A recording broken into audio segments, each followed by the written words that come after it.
So I've got a watch in for review that I'm so excited to talk about. I've been trying to get hands-on with one of these for a while now. In fact, I've been trying to get hands-on with a Monta since I released a video titled Top Travel Time Watches over a year ago. And this watch of course came up in my video, and I've wanted to see one of these in person, in the metal, ever since. Today we're talking about the Monta Atlas GMT. Let's get into it.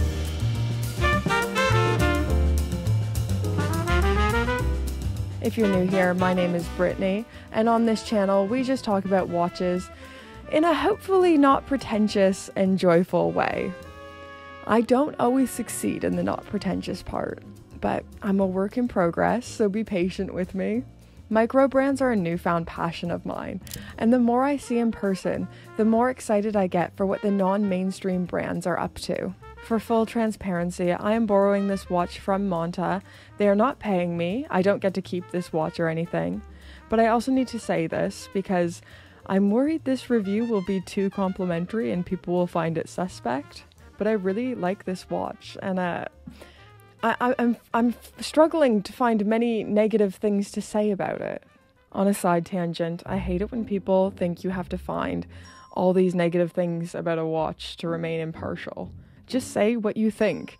If you have a watch in that you're struggling to find negatives about, it doesn't make you less impartial. It just means you found a watch that you subjectively enjoy. You know, I hate this feeling like you have to be really negative or else you're not a true watch reviewer.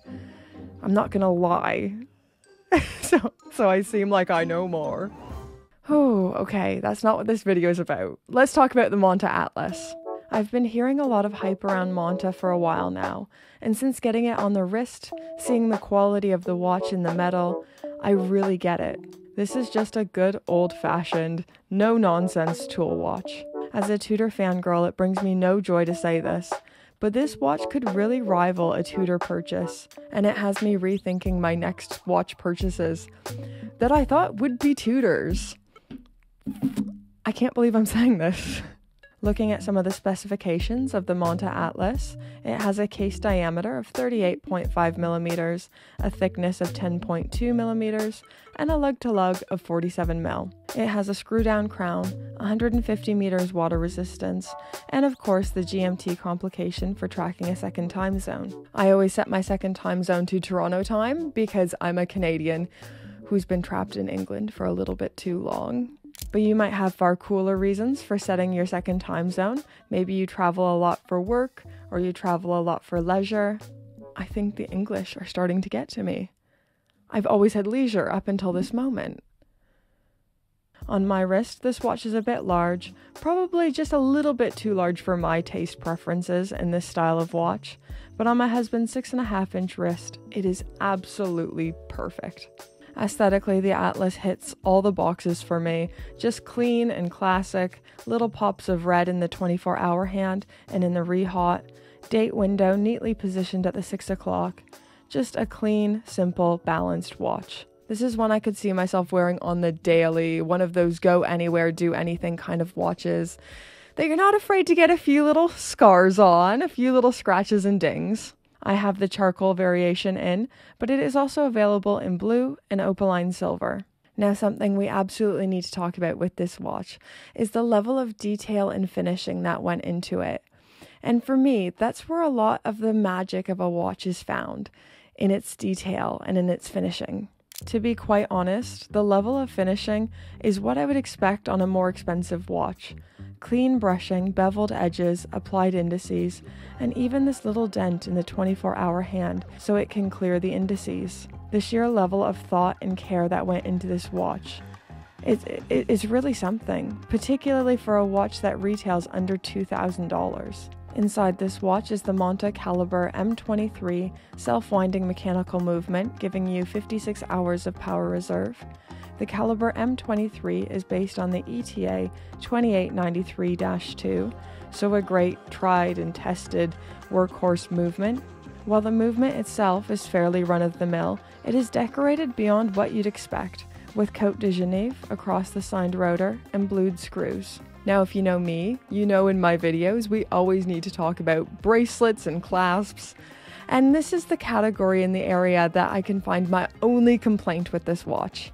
On the whole, I love the bracelet, oyster style, slight taper,